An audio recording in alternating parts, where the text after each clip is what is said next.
Good morning, Internet. Welcome to at work edition of Erik's Corner. I do a quick video on what I really do, so you know I'm not actually professionally just on the internet like you may suspect. Doing a remodel. Some of the other guys tore the roof off of this sucker, and yesterday we had to sister up these beams right here. With these ones, because those ones are not strong enough for the length, so we just smashed them together. And closer look, I thought these were something worth talking about. See how those are laminated together? This is LVL, and then that's a regular 2x6. So I was yesterday years old when these were explained to me. So I installed a really big one of these on a house that was like a 6x12. Something more like this, but it's about 20 feet long, and they're absolutely horrible. But I figured these were just stronger because they're laminated and just lined together like this, and there's glue in between all these, and the glue is stronger than the wood. But I was yesterday years old when one of my new supervisors was explaining to me why it's far superior. I mean, for a lot of reasons. So I'm glad I got this beam here. So this is made out of 2x6s that are smashed together, not made out of these much smaller, like 1/8 inch.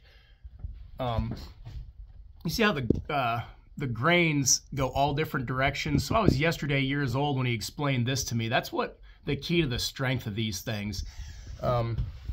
Also, I mean, these are expensive, but you see where they overlap, where that ends right there.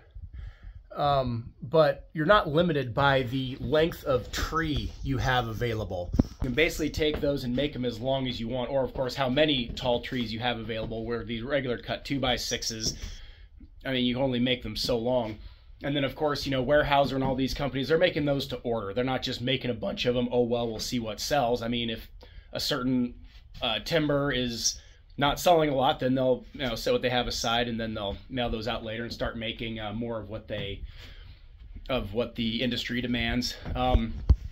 So this remodel, so a kitchen's going here, and this whole thing, this is about the only wall we're keeping. That window's moving over, that door is going away, a sliding door is going here. You see this beam that I put in yesterday, because there's a beam going over the top of there for strength over the top of this. So this was really chinsily built. So as you can see right here, these are the original beams, that one and that one. They're 24 on center instead of 16 on center. So that's the center here between each one.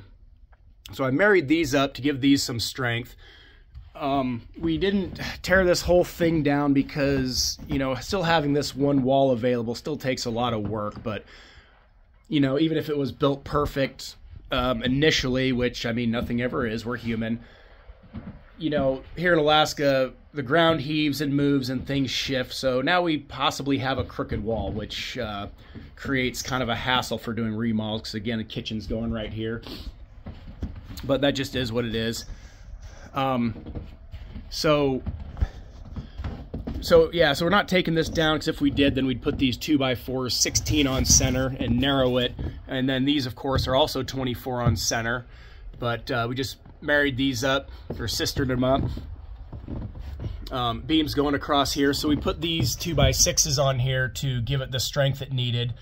But also, you see how I notched it out like so. We could have just put a 2x4 next to it. It would have given us the strength, but I mean, this way it's going a little further to the beam, which doesn't matter because those are smashed together. But this is what's called furring it out.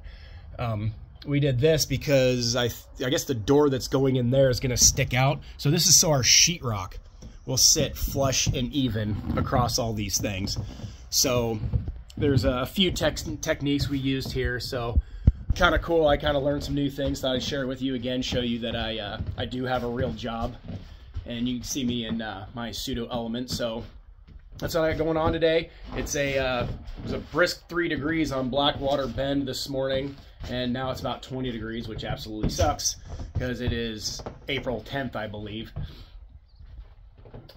It snowed last night and blew snow all into our work site, but it's supposed to be nice and warm, so it should thaw off. So anyway, thank you for joining me. The crew's showing up, so have a good rest of your day. Stay warm.